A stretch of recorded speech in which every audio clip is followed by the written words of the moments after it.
Bismillahirrahmanirrahim. Assalamualaikum warahmatullahi wabarakatuh. Sobat MF Official yang dirahmati oleh Allah. Kembali lagi kita ada di segmen kisah kita. Ini bersama kita semuanya ada Pak Amin. Beliau adalah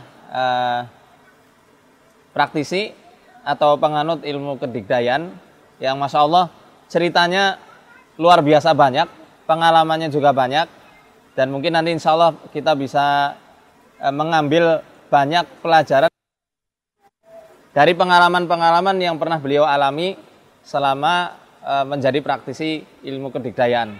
Karena beliau insya Allah termasuk master, Masya Allah. Ya. Assalamualaikum Bapak Amin. Waalaikumsalam. Boleh ceritakan awal mula belajar ilmu kedigdayan itu kapan? Kalau awal mulai itu sebenarnya dari SLTP udah masuk, tapi masuk ke perguruan pencaksilat tradisional. Oh, pencaksilat Tradisional, terus beranjak dewasa SLTA udah masuk ke majelis-majelis zikir mujahadah, berlanjut ke padepokan resmi. Oh. Kalau total padepokan yang mungkin pernah Bapak belajar dari padepokan itu ada berapa kira-kira Pak? 7. Ada 7 ya? Memang saya batasi hukum alam kan hukum 7 kan, saya batasi 7 kayak gitu. Tidak mau lebih. Jadi puncaknya 7 ya? 7. Kalau keilmuan yang pernah Bapak pelajari itu apa aja Pak? Ilmu asma, ilmu khodam, terus terakhir itu ilmu hikmah. Ilmu hikmah ya? Ilmu asma, ini menarik ilmu asma ini.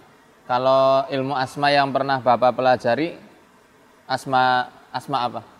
Nuroniyah atau Jaljalutiyah atau ada nama khususnya enggak? Kalau pontan itu saya kurang tahu, saya kan cuma dapat ijazah, saya jalankan ya gitu. Kalau ismu alamah yang saya tahu sih mengamalkan sesuatu bentuk asma Allah, kalamullah, zikrullah, dan plus ritual budaya. Gitu. Ritual budaya iya. Ya. Nah ini mungkin bagi saya dan teman-teman masih asing tentang ritual budaya. Itu ritual budaya maksudnya contohnya bagaimana sih Pak? Ya kalau ritual budaya itu kan kalau yang saya jalankan itu versinya kan versi Jawa. Oh versi Jawa. Versi Jawa. Sholat nopo apa bentuknya? Tetap dianjurkan sholat dan memang di situ ada rambu-rambu cara syariat. Kalau bentuk ritual diambil biasalah umumnya orang-orang Jawa. Diawali mungkin Selasa Kliwon, Kamis Pahing, Jumat Wage gitu. Oh.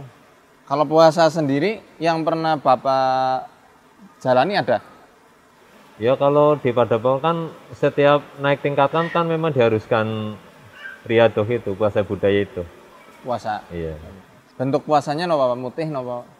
Ada yang puasa biasa 3 hari, ada yang 7 hari, ada yang mutih 7 hari. Nanti puncaknya kan puasa 41 hari. 41 hari? Iya. Tapi buka enggak? Kalau yang 41 hari buka. Buka? Iya. Biasanya nanti untuk pengambilan mujizat kalamullah Al-Quranul Karim. Yang itu. Enggak ada syarat-syarat khusus puasanya Pak? Mungkin enggak boleh makan ikan atau enggak boleh? Bebas. Oh, bebas Kecuali ya? kalau mutih itulah. Dan ada puasa tertentu yang memang waktu membatalkan hanya niat saja ya gitu. Waktu hari terakhir, baru hari kan misalnya yang 7 hari mutih kan, yang hari terakhir kan pati geni. Nah itu waktu maghrib memang tidak diperbolehkan membatalkan puasa dengan setetes air pun, cuma niat membatalkan puasa dilanjut sampai pagi. Keilmuan yang paling berkesan bagi Bapak, ritualnya paling berat, efeknya juga paling dahsyat, terus sampai Bapak bisa melihat wujud khodam yang menyertai amalan itu ada enggak Pak? Kalau jujur saya kan dulu kan memang dari awal keinginan untuk mempelajari ilmu kayak gini kan berangkat dari kondisi zaman dan situasi dan kondisi pada waktu itu kan. Pada waktu itu kan kondisi zaman kan dibutuhkan orang-orang yang mungkin kulitnya itu kan kulit besi ya? Iya, balungnya keras, kulitnya bulat kayak gitu kan. Udah berangkat dari situ. Tapi yang pokok pada itu kalau pengalaman saya memang berangkat saya itu memang dari segi fisik kan nggak ganteng itu loh. Sedangkan saya kan diposisikan udah muda, masih muda kan. mereka udah punya pada pacar, saya belum. Jadi ketika kan saya harus dapat keilmuan mahabbah kayak gitu kan. Oh, mahabbah ya? Iya, mahabbah. Awalnya dari ilmu mahabbah. Malah dari ilmu itu saya diijazahi dari seorang Nyun Sewune WTS, tapi udah pensiun ya gitu. Saya dikasih itu. Dan berkelanjutan masuk suatu majelis padepokan, memang ada ilmu mahabbah itu yang mungkin secara Islami memang ya wong bacanya kan bacaan ayat-ayat Quran itu, bukan Jawa. Bukan lafaz-lafaz Jawa itu. Iya. Boleh dikasih tahu enggak, Pak? Mungkin kalau jumlah enggak perlu di-share ya, tapi yang ayat Qur'annya gimana? Surat apa mungkin? Kalau untuk mahabbah Ya, itu mahabbah. ngambilnya itu kalau Yusufu, surat Yusuf ya. Oh, surat Yusuf. Surat Yusuf. Dan Ayat sebelum itu kan tetap membaca, ada bacaan tertentu nanti itu dibaca, terusnya juga ada ya. Quran juga yang Quran sebelum. juga ya. Oh, semuanya Quran ya? Iya. Dibaca. Bacanya banyak nggak, Pak? Ya lumayan banyak. Banyak orang-orang di luaran sana bertanya, apa bisa amalan tersebut dibacakan tanpa ritual? Kalau menurut saya mungkin bisa karena faktor sugesti. Tapi mungkin kan hasilnya kan mungkin relatif ya. itu kan. Kalau memang orang itu udah face-nya ganteng, buat apa kan ilmu kayak gitu? Itu kan untuk kita-kita yang face-nya Nyun Sewunya nggak layak lihat kayak gitu loh. Tadi ritualnya bagaimana, Pak, yang mahabbah, Pak? Kalau ritual mahabbah itu puasa 7 hari mute.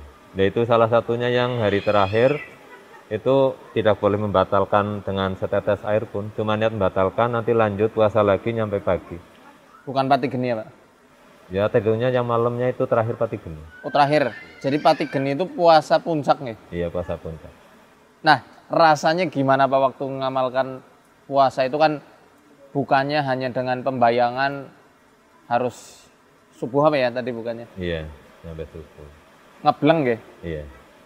Itu rasa badannya gimana? Yang Bapak rasain itu? Ya kalau hari pertama, hari kedua sih biasa. Nanti udah masuk hari ketiga udah kayak badannya itu kelayang. Masnya kan itu puasa mutih juga kan. Yang paling puncaknya yang saya rasakan kan waktu pati geni itu memang ada rasa fisik yang luar biasa. Seperti kayak rasa tubuh itu terbakar. Panas ya? Panas.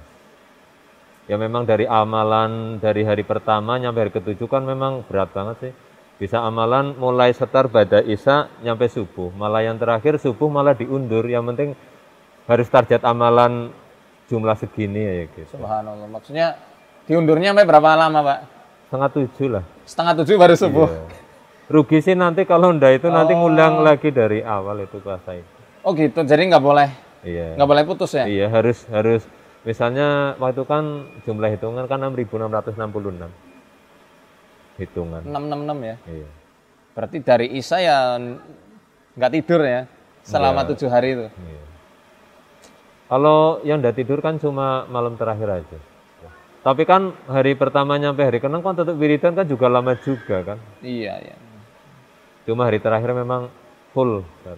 Nah, waktu selesai Bapak mencapai final amalan tersebut, kemudian mendapatkan amalan itu ya, Bapak bisa mempraktekkan apa yang mungkin Bapak rasakan, apa yang Bapak lihat. Kan tadi kebakar ya, setelah itu apa yang Bapak rasakan setelah pati geni? Ya setelah pati geni kan udah selesai kan, tetap kondisi badan kan normal, masanya kan udah kesuplai makanan-makanan biasa sih, udah hari-hari biasa. Tapi enggak ada sosok yang tiba-tiba datangi Bapak atau apa? Enggak. Enggak ada? Enggak ada. Lah efeknya nyata enggak, Pak? Setelah kan 7 hari puasa yang berat seperti itu, pernah nyoba enggak kira-kira ke orang gitu? Iya pernah. Malah kecenderungan efek ilmu mahabbah itu kan bukan dari golongan manusia aja, dari golongan makhluk halus jin sendiri juga bisa secara otomatis tertarik kayak gitu. Jadi kayak medan magnet itu loh. Wah, ini menarik ini. Ternyata ilmu pengasihan itu yang seneng bukan hanya manusia ya? Iya. Jin pun nanti bisa ngikut? Iya. Karena mungkin frekuensinya mungkin nyambung atau gimana itu. Nggih. Nah, pengalaman Bapak yang sampai selain manusia yang ikut, jin ngikut itu bagaimana, Pak? Apa berat atau bagaimana? Itu sih sebetulnya pada waktu itu sih saya sendiri tidak ada hal semacam kepikiran ke arah situ. Cuma pada waktu itu memang malam-malam tertentu itu kepengen tidur sendiri lah di kamar dan tanpa sinar lampu. Dan waktu udah tidur itu muncul sosok bayangan. Wujudnya kayak manusia. Iya. Tapi cantiknya mungkin manusia yang dada bandingnya lah. Oh. Kalau digambarkan ndak bisa pakai kata-kata itu. Cantiknya luar biasa. Dan saya unik sama artis-artis yang ada di TV, cantik mana Pak? Ya kalah jauh lah. Segitu cantiknya ya berarti. Iya. Ndak bisa diungkapkan dengan kata-kata cantiknya, dinilai itu sulit banget. Dan pernah saya menggunakan keilmuan itu digabung dengan katanya sih, saya coba melakukan sebuah metode model konsentrasi sampai konsentrasi puncak, dan kita visualisasi ke salah satu orang, membayangkan orang itu nanti masuk ke alam mimpi. Memang saya jujur lah, pada waktu itu saya menerapkan ilmu itu ada 5 artis yang jadi korban saya itu. Maksudnya yang masuk ke mimpi itu Bapak masuk ke mimpi dia atau? Ya, pada waktu itu kan, pada waktu setelah melakukan ritual keilmuan mahabbah itu kan memang ada sebuah metode, dan metode itu saya praktekkan memang pada waktu itu. Metode itu kan membayangkan sosok sempurna dari seorang wanita lah, siapapun itu kan. Itu dipadatkan sampai full konsentrasi puncak, lalu masukkan ke alam bawah sadar kita lewat tarikan nafas. Dan seolah-olah sosok itu masuk, lah kita tidur. Nah dalam tidur itu udah kayak gitulah, ketemu wong kita juga niatnya nggak baik ya, dalam tidur ya ujung-ujungnya nggak baik kayak gitu. Tapi maaf sekali, rasanya memang seperti apa ya, sama istri betul? Ya pada waktu itu sih memang saya udah punya istri sih ya. Ya gimana. Tapi ya, maksud saya, apakah rasanya seperti kayak di alam nyata atau? Iya, sama. Tapi ini di luar nalar saya. Tapi waktu saya itu hampir 6 bulan itu dengan sosok makhluk gaib, memang pernah istri itu mimpi selama 3 malam berturut-turut. Itu saya selingkuh dengan sosok yang rupanya itu sama dengan yang di mimpi saya. Waktu itu memang sempat crash. Artinya istri tetap memvonis saya berselingkuh kayak gitu. Saya bilang, yo masa aku berselingkuh wujudnya kayak ngambising ayune kayak kan enggak mungkin. Tapi kan dia 3 malam berturut-turut. Oke, itu mungkin dari sisi mahabbah ya. Kalau ilmu-ilmu raja pernah belajar enggak Pak? Bikin-bikin raja nopo? Kalau raja wafat itu enggak. Enggak ya? Ya di perguruan kami memang ada rambu-rambunya untuk wilayah itu.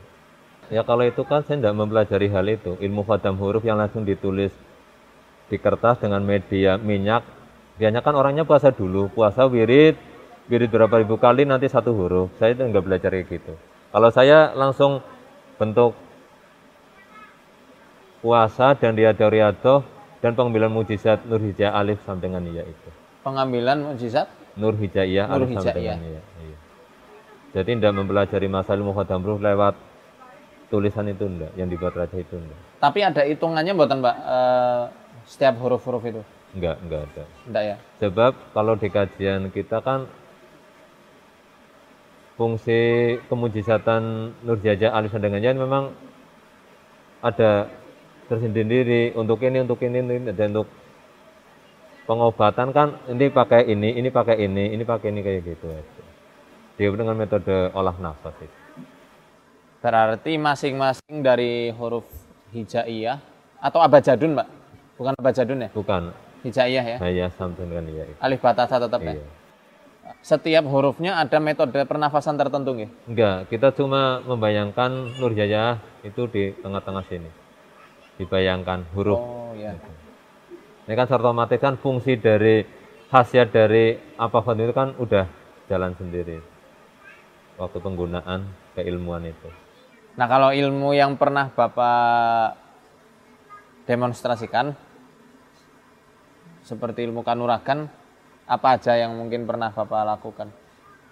Ya, sebenarnya sih kalau pertanyaan itu sih gimana ya mau jawab, salamnya juga sudah berangkat niat hijrah kan, kadang-kadang mau menceritakan gimana, kesannya kan sombong juga kan gitu kan. Mau nanti dikiranya kan nggak enak juga ya gitu. Intinya ya pernah mengalami bentuk ritual budaya keilmuannya di tanah Jawa itu. Yang untuk saat ini memang saya lagi berusaha hijrah atau bagaimana lah itu untuk meninggalkan itu semua. Nah, yang motivasi Bapak hijrah pengen meninggalkan ilmu-ilmu tersebut, nopo Pak? Kalau motivasi saya kan berangkat dari fakta di lapangan itu kan. Fakta di lapangan, entah itu cerita saya melihat sendiri bahwa orang-orang pemegang keilmuan itu yang katanya bahwa keilmuan yang tidak terikat kitab dan sunnah itu memang ada efek negatif, entah itu orang itu masih posisi sehat terkena suatu penyakit apa yang secara medis tidak bisa disembuhkan, dan pada waktu menjelang akhir hayatnya ada bentuk-bentuk sesuatu yang mungkin apa ya, Janggal ya? iya kayak gitulah. Ya berangkat dari situ akhirnya saya kan tanya ke tokoh alim ulama, ke para spiritual yang saya anggap agamis saya gitu. Oh ternyata yang selama ini saya jalankan memang ada. Saya tidak mengatakan keseluruhan keilmuan itu tidak benar, ada sesuatu keilmuan memang melanggar secara syar'i ya gitu. Kalau merujuk dari bentuk lafaz, san puasa dan lain-lain memang menurut mereka kurang sesuai dengan ajaran agama. Enggak. Tapi saya garis bawahi tidak keseluruhan ya gitu. Tidak keseluruhan. Iya, tidak keseluruhan. Kalau menurut Bapak masih sejalan dengan syariat yang seperti apa Pak? Ya relatif sih ya, kadang-kadang ada yang bilang bahwa segala macam keilmuan kalau dijalankan untuk hal kebaikan itu jalan dengan syariat ya gitu kan. Nah itu ada asas manfaatnya, tergantung personalnya lah kalau gitu. Menurut saya itu. Nah ini Nun Sewu, dari beberapa ilmu-ilmu yang Bapak mau buang gitu nggih, karena mungkin menimbulkan madorot atau mungkin beberapa lafat-lafat mantranya atau rapalannya tidak sejalan dengan prinsip ketauhidan kita selaku muslim. Namun di sisi lain kan berarti masih ada beberapa ilmu yang Bapak masih pegang. Dalam artian dijalankan karena tidak melanggar aturan syariat-syariat Islam. Enggak. Kalau untuk saat ini saya untuk menjalankan praktek keilmuan, khususnya untuk muamalah lah, saya tetap pakai olah nafas tenaga dalam. Untuk kasus saya di lapangan dengan menggunakan ajian-ajian itu sekarang sudah enggak. Oh, olah nafas ya? Olah nafas. Olah nafas. Kalau katanya sih kalau orang-orang bilang rukyah energi itu. Rukyah energi. Rukyah energi ya? Iya. Boleh tahu tata cara rukyah energi enggak Pak? Kalau tata cara energi ya cuma biasanya diinterogasi dulu kan. Diinterogasi pasien, kasus penyakitnya apa, kan dia kan tetap udah kesana kesini kan, dari spiritual sini nyampe dukun tradisional kan, vonis-vonisnya kan berbeda-beda. Kalau saya cuma rujukannya secara medis saya gitu aja, medis apa gitu. Kan tetap di situ kan tetap ada perbedaan, misalnya orang itu bahwa saya terkena santet ya gitu, dan efek reaksi secara medis mungkin bagian tertentu itu kan. Dan setelah saya cek titik akupuntur, kalau memang dia kena santet, titik itu kan sebenarnya tidak ada reaksi sakit. Misalnya orang terkena santet, oh kena ginjalnya ya gitu kan, seharusnya titik itu kan tidak ada reaksi kalau dipijat. Tapi kalau dipijat itu berarti penyakit medis. Cuma dia merasa mungkin dia punya perman dengan orang lain, mungkin orang itu pernah sumbar tak santet kok kayak gitu kan. Ya. Jadi tergesti. Masalahnya kalau ilmu santet menyantet diri sendiri tidak ada obatnya. Iya. Tidak ada obatnya. Nah ini menarik ini, menyantet diri sendiri. Nah ini banyak netizen yang sudah mengklaim dirinya kena santet. Yang tadi pakai prinsip akupuntur ya? Iya, titik-titik akupuntur itu. Itu sambil dibacakan enggak? Enggak, cuma kita alirkan energi. Pada ujung jari nanti lewat tenaga dalam itu. Kalau rukyah energi biasanya kan kalau pasien memang itu merasa disantet, padahal dia tidak disantet, biasanya kan ada reaksi secara diktasi kita kan biasanya hawanya, kalau penyakit medis kan hawanya panas. Di titik itu yang sakit itu loh. Kalau non medis biasanya kan di samping hangat, kalau non medis biasanya kan panas Dingin. ada tertusuk duri. Oh Kayak gitu. Ada rasa tertusuk duri itu. Kalau medis panas tapi nggak ada. Hangat. Oh hangat. Hangat, Kalau iya. penyakit medis. Iya, kalau Kalau- non medis biasanya panas bagian tertentu yang sakit itu, yang paling merasa sakit dan ada rasa tertusuk duri di inti telapak tangan. Mungkin selain panas, pernah enggak Bapak ngerasakan rasanya dingin atau mungkin kayak ada bola Pernah. gelembung? Ya kalau apa? Menurut Bapak itu apa Kalau itu? menurut saya kalau dingin, kalau menurut saya pribadi loh, ini bukan merujuk ke pakem salah satu perguruan itu enggak, Nggih, atau nggih, pengalaman diri saya Nggih, itu gimana? kalau hawa dingin itu biasanya kalau hawanya dingin itu biasanya ada salah satu urat saraf yang udah nggak fungsi, udah mati. Aliran darah kan tidak lancar di situ kan. Yang kedua biasanya memang ada energi positif. Energi positif. Energi positif. Maksudnya khodam dari amalan-amalan atau bagaimana? Ya mungkin orang itu pernah mengamalkan sesuatu amalan tapi memang amalan itu terikat kitab dan sunnah ya gitu biasanya. Tidak apa? Gitu. Terikat kitab dan sunnah. Terikat kitab dan sunnah. Iya, biasanya kayak gitu. Ya kan ada orang ke kiai ini wis kok ngamal lagi bae. Misalnya Asmaul Husna, apa sholawat kayak gitu. Oke. Adapun kayak bola atau aliran listrik itu apa, Pak? Kalau selama ini sih dalam bentuk bola api saya ndak itu. Bola Paling kayak orang balon ya. Embik-embik itu. cuma rasa lah mungkin rasa memang ada seolah ada sesuatu yang bergerak kayak gitu. Dan kadang-kadang dari saya sendiri memang ada kayak ada kejutan listrik. Yang Itu dia umum rasakan. kalau kejutan listrik itu mau energi metafisik atau energi Rata-rata itu penyakit-penyakit non medis itu. non medis yang aliran listrik. Baik. Itu juga tergantung perbandingan medan listrik kita dengan pasien ya gitu loh. Kalau dia memang penggali keilmuan olah nafas kan frekuensinya sama kan tetap tidak ada kejutan.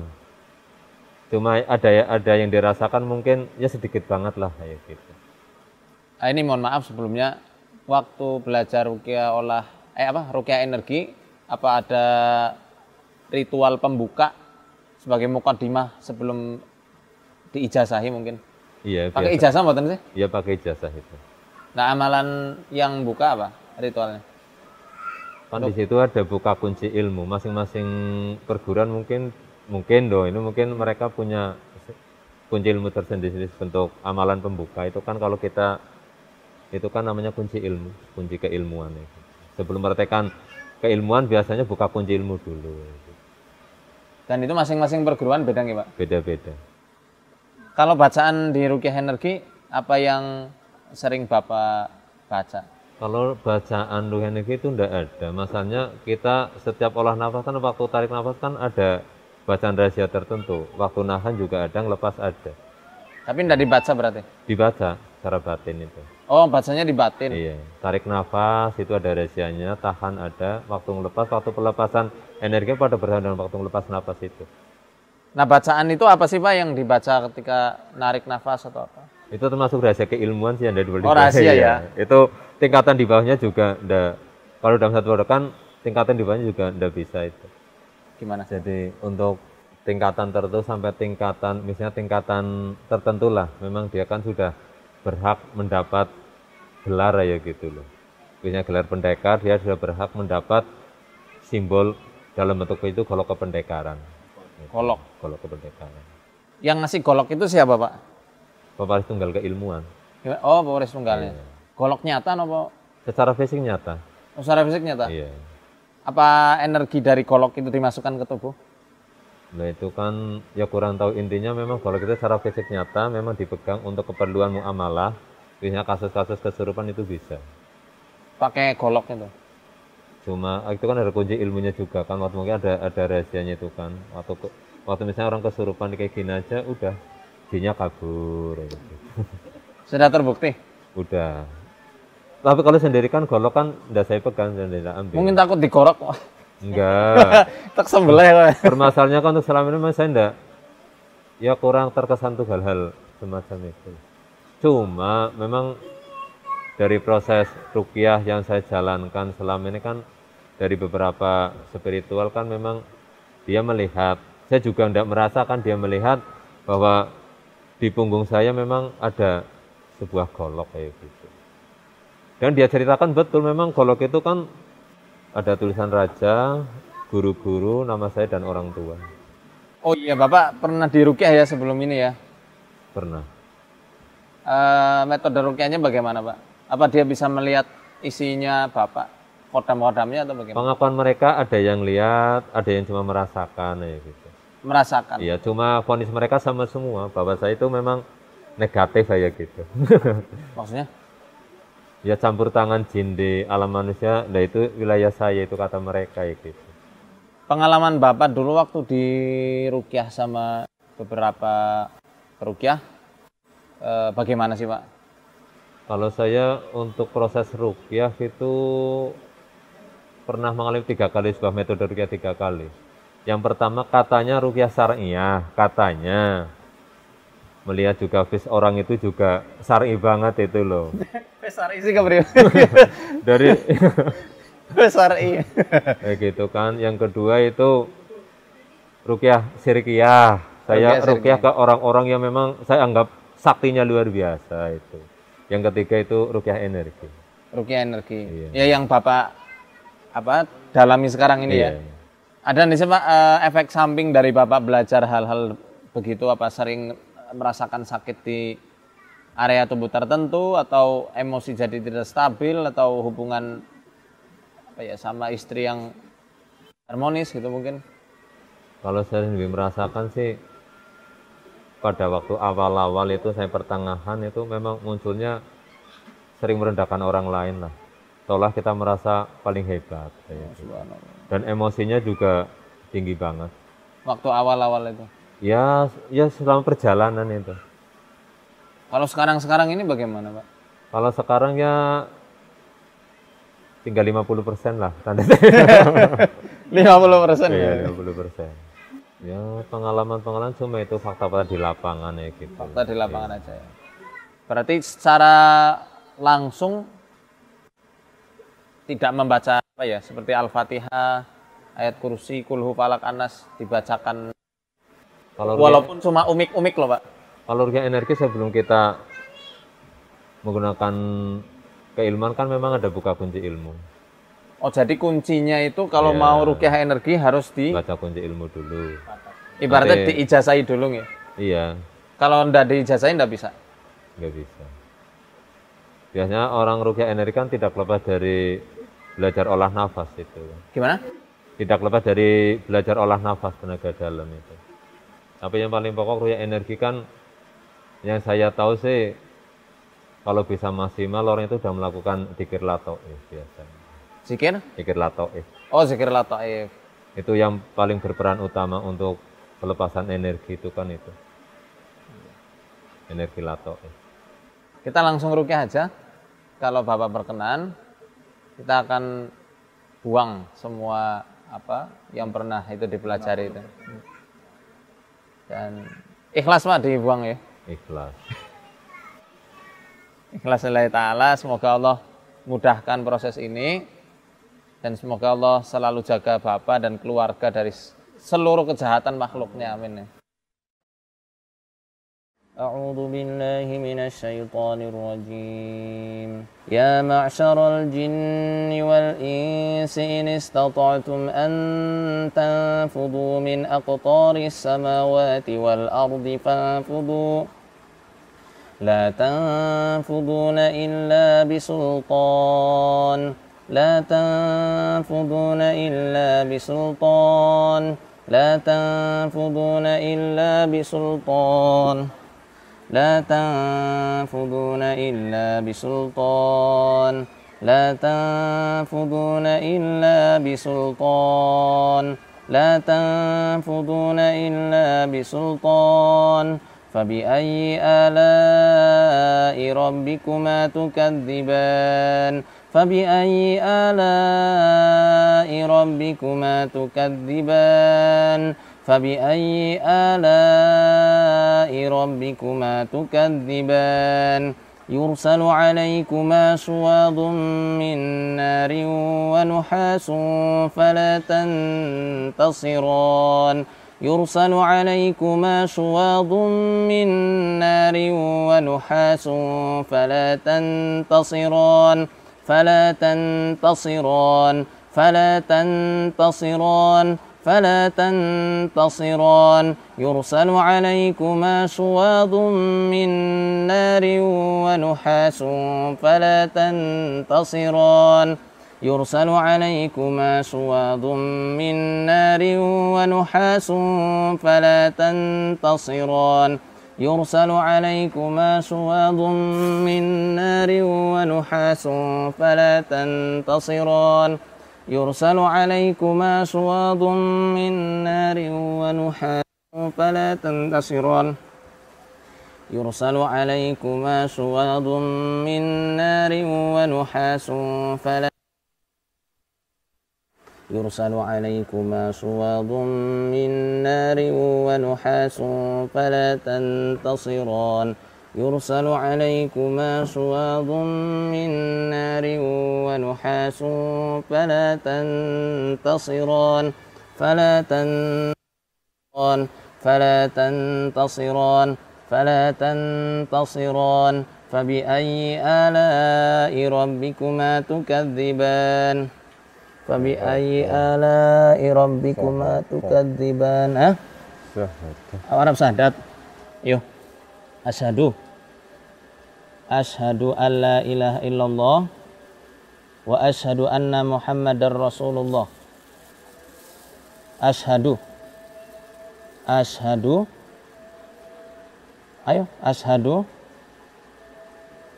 Tenang. Istighfar. Kita nggak ada yang mau nyakitin kok. Kita semua makhluk Allah.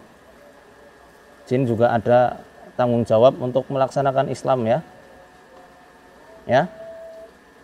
Bapak Amin sudah mau hijrah, mau ngelepas kamu semua. Semuanya tanpa terkecuali nih. Yuk, syahadat bareng ya. Biar sama-sama masuk surga dengan memperbaiki akidah kita.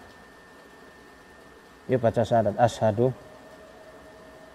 Asyhadu an la ilaha illallah wa asyhadu anna Muhammadar Rasulullah. Asyhadu an la ilaha illallah. Asyhadu alla ilaha illallah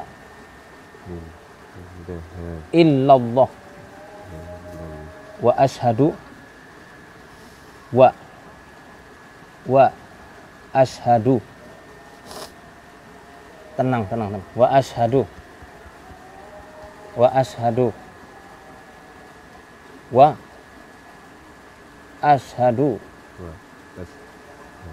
anna Muhammadan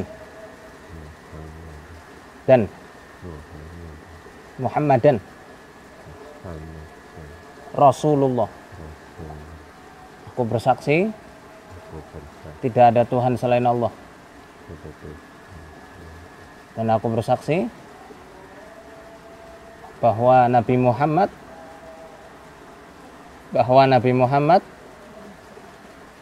utusannya Allah. Bahwa Nabi Muhammad utusannya Allah. Kayak kamu udah muslim, keluar jangan tinggal di tubuh manusia lagi manapun ya. Sholat jangan lupa, zakat, puasa, sama syariat Islam juga wajib atas jin. Go keluar. Bismillahirrahmanirrahim. Was-saffati saffa, faz-zajirati zajra, fattaliyati dzikra. Inna ilahakum lawahid. Rabbus samawati wal ardi wa ma bainahuma wa rabbul masyariq. Inna zayyana as-samaa'a ad-dunya bizinatinil kawakib. Wa hifdhan min kulli syaitanin marid. Wa hifdhan min kulli syaitanin marid. Wa hifdhan min kulli syaitanin marid. La yasma'una ilal mala'il a'la wa yuqdafuna min kulli janib duhuran wa lahum 'adabun wasib. إلا من خطف الخطفة فأتبعه شهاب ثاقب.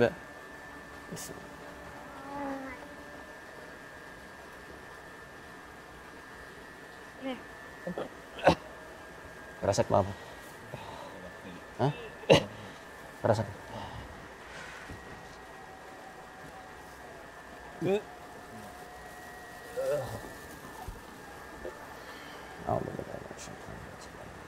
أعوذ بالله من الشيطان الرجيم.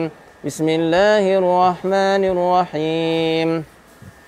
طاسين تلك آيات القرآن وكتاب مبين هدى وبشرى للمؤمنين الذين يقيمون الصلاة ويؤتون الزكاة وهم بالآخرة هم يوقنون إن الذين لا يؤمنون بالآخرة زينا لهم أعمالهم فهم يعمهون.